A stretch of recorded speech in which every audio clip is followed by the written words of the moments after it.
Hello everyone and welcome back to the Cartoon Football League. We're in week 7, so we're really in the thick of it now. We got 1-5 Beavis and Butthead taking on 3-3 Scooby-Doo. A lot of important games this week. Let's get into it. Alright, so Beavis and Butthead finally putting something together here. They're up 7 late against Scooby-Doo. This would be a big game for them. Maybe a culture shift for Beavis and Butthead as this one is dropped. Looks around, has a lot of protection, and then scrambles, and Scooby... It's going to get close to a first down. It's 3rd and inches now. The 26-yard line, Scooby with a ton of time. He finds Scrappy-Doo and they get a first down. This drive will continue with 53 seconds to play and 2 timeouts. Scooby looking around again. He's got Scrappy-Doo. Nice juke. Scrappy-Doo. Another juke. Thought he might try to get out of bounds. He doesn't, and the clock keeps going. 1 timeout remains in the late stages of this game. It's a 1st and 10 from the 34. What can Scooby-Doo pull off here? He has so much time and he decides to run with it, and that's not going to get them where they need to go. They use their final timeout, and now only 1 or 2 plays left in this game. From the 25-yard line, he looks for a man. He needs to get the ball out of his hands quick. He doesn't. He finally throws deep, and it's incomplete. So we'll get one more play here. One more shot to the end zone for Scooby, looking to try and improve to 4-3 on the year. 4th and 1, Scooby in shotgun. This could be the final play of the game as he scans the field. Isn't seeing anything open. He finally throws. It's caught by Shaggy, but he's taken down at the 8, and Beavis and Butthead gonna get their 2nd win of the season, 17-10.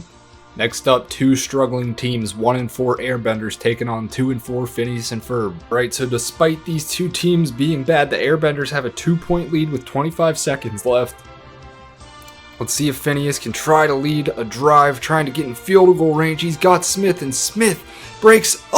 Smith breaks 3 tackles, and he's off to the races! 80 yards, and Phineas and Ferb take a late lead. We'll see if they go for 2 to make it a 6-point game. They will. That was embarrassing from the Airbenders defense, as Phineas snaps it and hands it off to Perry the Platypus, who's in, and they go up 29-23. 3 seconds left, Aang in the shotgun, 4 wide receivers, he's sacked again, and Phineas and Ferb with an insane finish, gonna win this one 29-23. Third matchup, 2-4 Fairly Odd Parents taking on 3-3 Bob's Burgers. And the Fairly Odd Parents coming back very strong, Timmy with a solid game there. But they are going to win this one 35-17 comfortably, and now they're 3-4, trying to get back in that AFC North race. Next matchup, 2-3 SpongeBob taking on 3-3 Chowder. Fairly Odd Parents just won, so this is a must-win game for SpongeBob. Alright, I think we've watched every single SpongeBob game of the season so far, and it's because every single one is a nail-biter. They're down 1 point with 1:40 to go. SpongeBob goes deep into... a lot of coverage there, and that one falls incomplete. 3rd down, 10 yards to go. Can SpongeBob make this happen, or will they have to go for it on 4th? He sends Mr. Krabs to the right side, and it's a blitz. He goes deep. He's got a man. It was Greg Jennings, and it's incomplete, and now they have to go for it on 4th down. So 4th and 10, this could be your ball game. They have 3 timeouts if for some reason they don't get this. But they're trying to avoid that question. He throws to Patrick, wasn't even close to the line. Really bad series from SpongeBob there. We'll see if they can get the ball back. 1st and goal from the 3. Chowder snaps it, hands off to Panini for another run, and she is in for the touchdown. So SpongeBob will get another chance. SpongeBob with, I want to say, 6 straight incompletions. Just needs to complete one of these passes, and he finally does. He finds Mr. Krabs down the middle, and he's tackled at midfield. Big play by SpongeBob, and we'll see if that gives them some momentum. SpongeBob on 4th and 13. His offensive line has struggled tremendously today. Let's see if they can pull off a miracle on 4th and 13. It's incomplete. Almost had Mr. Krabs down the seam, but couldn't complete it, and SpongeBob are going to lose this game, and I think being last in the division now. Next matchup, 1-5 Powerpuff Girls taking on 3-2 Rick and Morty. Powerpuff Girls have looked really bad so far. Alright, this one looked closer than it actually was, as Morty had a huge game. But Rick and Morty gonna knock off the Powerpuff Girls by 4. Powerpuff Girls scored a late touchdown to make it 14-10. Powerpuff Girls fall to 1-6. Rick and Morty will be 4-3. Alright, good game here. 4-2. Hey Arnold taking on 3-2 BoJack Horseman. Alright, Hey Arnold had an absolute destruction here. Beat BoJack Horseman by 21. They win 31-10. And Hey Arnold look like one of the best teams in the league right now. Alright, 2-4 Smiling Friends taking on 3-3 Dora. Dora, despite being 3-3, have been in some really exciting matchups throughout the last few weeks, so this should be an interesting one. Alright, so Dora, one of those teams like SpongeBob where every game has to be a thriller. They're down 4 against the Smiling Friends in a rainy one, as Dora can't complete it on first down. They got 1:14 to go. Let's see what happens on this drive. Dora with an empty backfield snaps it, and has Map for a big gain across the middle. And Map is tackled at the 40. Dora, after their first time out, it's 3rd and 2. They gotta convert here. Dora once again sends Map in motion. Map, one of the best players on this offense. Dora slips. Dora throws. And it's caught by Diego at the 25. Dora led a comeback drive last week. Can she do it again? As she goes over 208 passing yards, a couple nice throws on this drive, and it's thrown and caught by Map, who spins out of a tackle, jukes the second guy and can't get past the last man, and he's taken down at the 2. Dora takes their final timeout, so gotta be careful here, but with 20 seconds left, they should have at least 2 tries at punching this thing in. Team Dora lines up at the 2, looks like they might try a run play here. It's not a run. Dora looks around, she can't find anybody open, risky throw, and it's incomplete, out of bounds. Sends one of the tight ends to the right. It's a fullback run by Richardson, and he is in! What a gutsy call by Dora. And as long as they make this extra point, they're gonna go up by 3. Dora on 2nd and 10 with 5 seconds left. This is it. Pim. It doesn't matter though, because Pim is sacked, and they lose by 3. Dora has looked like one of the most exciting teams in the league. They improved to 4-3. Next up, great matchup here. 4-2 Ninja Turtles taking on 3-2 South Park. South Park should probably be 4-1. They had a fluky loss last week, so this one will be very interesting to see how it plays out. Alright, so as we all expected, a down to the wire finish here. April O'Neil just kicked a field goal to go up 10-7.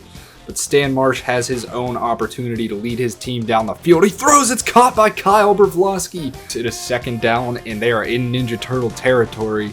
As Stan Marsh looks around, finds Butterscotch, spreading the ball well. Stan with 1:30 now. He sends a man in motion that looks like Ocho Cinco, and it's snapped. Stan looks around, he goes deep, he's got a man open, it's Butters! And Butters is in! For the touchdown, South Park has the lead. So Leonardo has had his fair share of comeback drives in this league so far. He's going to have to lead another one here, down 4 late.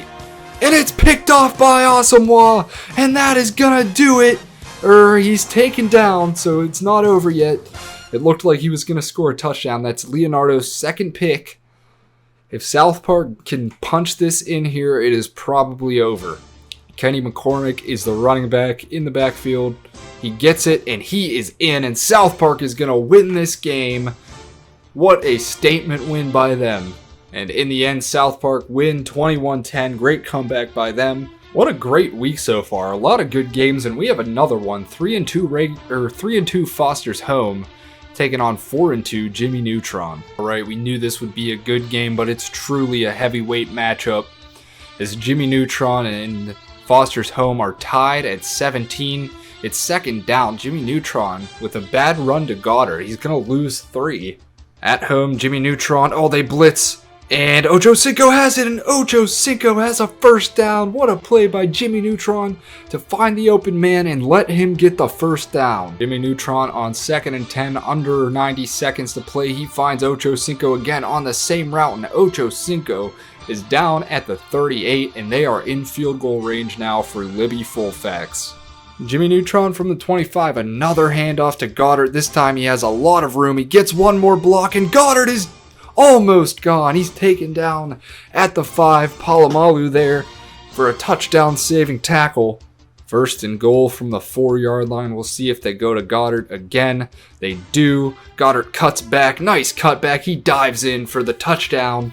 Let's see if Foster's Home can put any kind of drive together with 41 seconds left. This is more time than teams usually have, but with only one timeout, it looks like this one might be over. Mack from the 22 in shotgun, need to cover a lot of ground in just a little bit of time. He has time. He has a man down there. Oh, Wilt just drops it. That was a perfect throw. Should have been caught. Instead, it's second down. Foster's Home lines up for what could be the last play of the game, and it will be. It's picked off by Darrelle Revis, and this game is over. Jimmy Neutron wins again. The 4 o'clock slate of games, we got the 1 and 4 Rugrats taking on 2 and 3 Pokemon. You will not believe it, guys, but the Rugrats finally held on to a lead. They knock off Pokemon 14-7. Next up, amazing interdivisional matchup. Both of these teams are 5-1. So this is maybe the biggest game of the CFL so far. Let's see who takes it. Futurama versus The Simpsons. This matchup is everything it was cracked up to be. We're tied at 10, but there's only 23 seconds left. Homer trying to get in field goal range near midfield.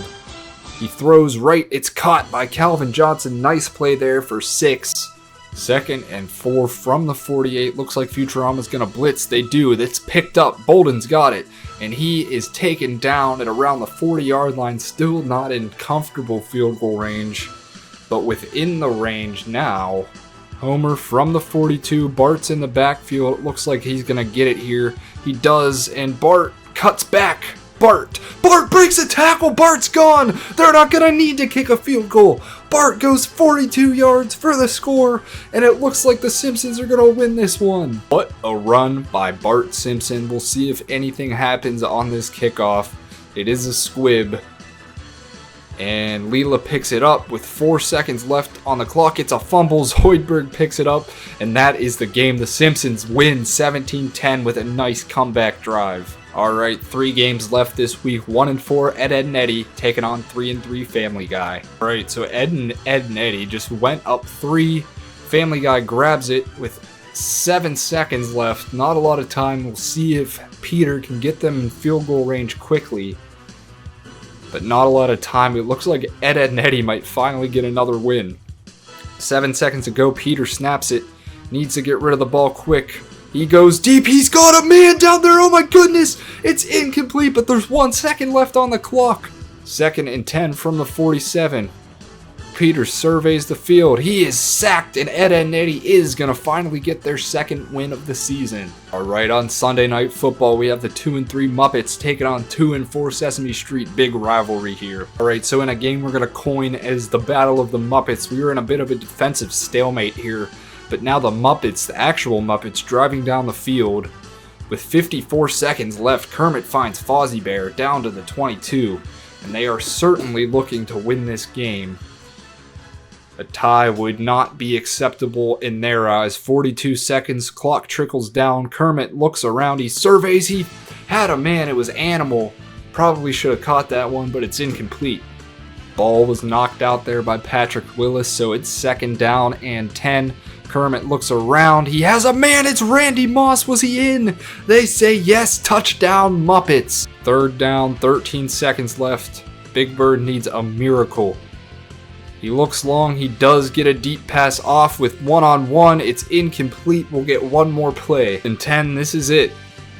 4, 3, 2, no time left on the clock. Big Bird looks. He had a man wide open to the right. He finally finds him, but I think it's too late, as this one is incomplete, but it was close. And the Muppets hold on to win 7-3 in the Battle of the Muppets. We have a rivalry, 3 and 3 Aqua Teen Hunger Force taking on 4 and 1 King of the Hill. Big game here in this division. Alright, what better way to cap off the week than with even more highlights, as it's tied 10-10 here. King of the Hill just had an insane drive, as Frylock found Dr. Weird, who broke a couple tackles, and he is up to the 37. Mr. Shake trying to pull off the upset. King of the Hill has been one of the best teams in the league. It's intercepted. Oh, it's intercepted, and King of the Hill continues to be a dominant force, but it's not an interception where the game is quite over yet. Hank snaps it, it's a corner blitz, it's picked up, and it's Dale Gribble with the catch. He is down to the 42, 2 timeouts for King of the Hill, and they are in great shape now. 2nd and 7 from the 38. Hank Hill hands it to the Bulldozer again, doesn't get much, and they're going to have to use a timeout, and they are not in chip shot range whatsoever. So a bad series here by King of the Hill, very poorly executed by them, but what else can you expect from a Madden 11 CPU? Will they even get the timeout off? They don't! What are they? What? What? Okay, I guess we're going to overtime. That was not fair. I'm really conflicted about this, but they might have missed the field goal anyway. So we'll just play overtime and see what happens, I guess. Alright, so the Aqua Teen Hunger Force with all we can call a gift, really. They get in field goal range and they somehow win this game after just a disaster in time management from King of the Hill. And so Aqua Teen Hunger Force get a huge win. I'm not sure if it was deserved, but weird things happen in this league, so we have to accept it. Alright, so at the end of week 7, let's take a look at our standings. I feel like this is when we really figure out who's hot and who's not. We know who the good teams are now, and we know who the bad teams are. But starting in the AFC North, Jimmy Neutron, one of the best teams in the league at 5-2. Fairly Odd Parents starting to put it together a little bit at 3-4. And then SpongeBob and the Airbenders not playing well at the bottom of this division. In the AFC South, the Looney Tunes, definitely one of the legit teams in the league at 5-1, as well as the Ninja Turtles at 4-3. Despite Scooby-Doo's 3-4 record, I feel like they've just lost a lot of close games, so watch out for them. And then the Flintstones are just bad at 2-4. In the AFC East, Chowder leads this division. I'm a little iffy on them. They've won a lot of close games, so we'll see what shapes up there. Foster's Home, in my opinion, looks better than them, but they are below them. And then Ed, Edd, and Eddy in the regular show are at 2-4. I didn't realize how bad the regular show was doing. The AFC West, the Simpsons with that big win over Futurama at 6-1, and then Futurama behind them at 5-2, but also South Park behind them at 4-2. So just an insane division. And then right behind them, Family Guy isn't having that bad of a year either at 3-4. Moving to the NFC Backyardigans, we always say they're the team to beat. They've only given up 55 points this year. They're 6-0. I think they had a bye this week. Dora's behind them at 4-3. They look a lot better after starting 1-3. They've won 3 in a row. And then the Muppets had a big win over Sesame Street, and Sesame Street just looking really bad after a 2-0 start. They've lost 5 straight. In the NFC South, pretty much every team tied here. Rick and Morty, the lead, and then BoJack, Bob's Burgers, and Phineas and Ferb all behind them. In the NFC East, King of the Hill still in first despite that fluky loss to the Aqua Teen Hunger Force. But I really think King of the Hill should be ahead of them. That was a really fluky matchup. But look at this. The points differential for Aqua Teen Hunger Force is terrible, and they're somehow still 4-3. So that's a little bit perplexing, but Beavis and Butthead and Smiling Friends, really bad teams at 2-5. And finally, the NFC West. I think we can finally forgive Hey Arnold and move past that Week 1 fluke. When they beat Pokemon kind of by accident, but they're 5-2 and they're one of the legit teams in the league now, well ahead of everyone in this division. Rugrats and Pokemon tied at 2-4 and Powerpuff Girls at 1-6, so just a really poor division here. Our statistics have changed a bit with the bye week as Stan Marsh now takes the lead in passer rating. It's kind of funny how quickly these passer rating leads change. Dora is still in first place in yards. She just looks amazing. And our leading touchdown passer is Jimmy Neutron. He has been just sensational as well.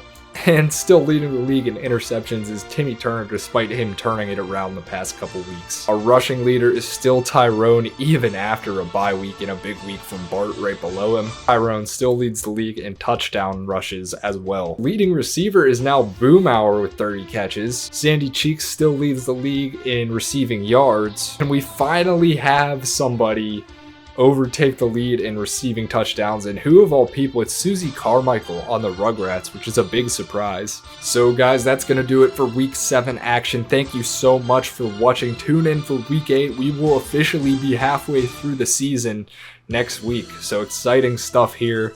We'll see you in that one.